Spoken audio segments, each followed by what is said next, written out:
Okay, we've covered the essentials of a good portfolio and the importance of communicating your personal brand. Next up, let's talk about writing concisely and articulately in your portfolio. Communicating through design and through writing are similar skills. The main goal for writing your portfolio is to structure the information clearly and concisely.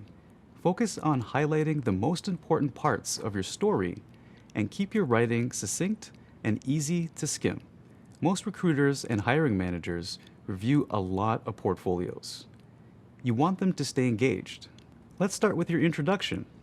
The introduction to you and your portfolio should go above the fold on the homepage of your website. The term above the fold comes from the design of a newspaper. If you're holding a newspaper in your hands, the most important information is on the top part of the front page, before you unfold it or flip it over. The same concept applies to websites. What's above the fold is the content on a website that doesn't require scrolling down. Your introduction should be clear and to the point. Your name and what you do. You might also include something that establishes your personal brand. For example, "Hi, I'm Michael.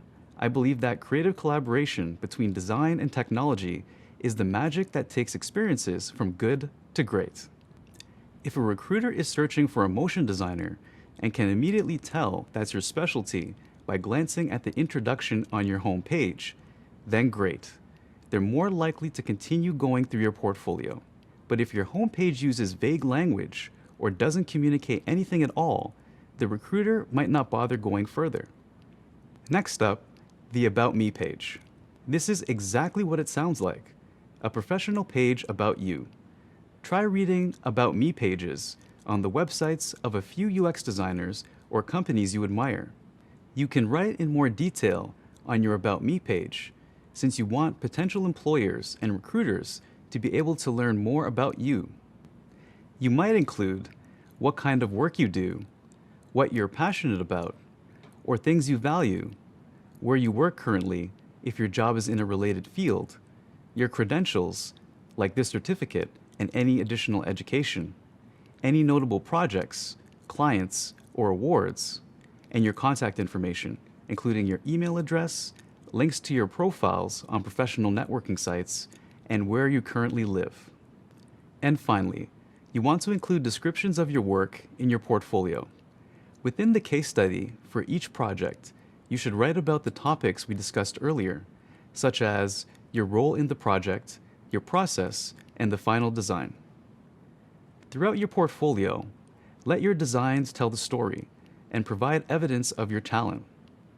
To keep your writing concise and articulate, here are a few tips. Use as few words as possible to make your point. Avoid complicated language. You don't need 3 adjectives when one specific one will do. The words you choose should be clear descriptors, not buzzwords. Avoid jargon. Jargon are industry terms that people who don't work in UX design may not know. Your writing should be easy to understand and approachable. Include keywords that might be in a job description or concepts that every UX designer should know, like the user journey or design sprint. This is a good way to increase your site's discoverability on search engines. Inject personality. Be conversational. Your website should accurately reflect you, your work, and your brand you've established. Last tip, find a trusted editor. Everyone, even professional writers, make mistakes. Ask a friend to check your writing for spelling and grammatical errors, or to point out any places where the writing is distracting from the projects you're trying to highlight. That's it. Now you know some tips for writing in your portfolio. Writing well takes practice, and it might take a few tries to get it right. You'll have the opportunity to practice your writing in an upcoming activity.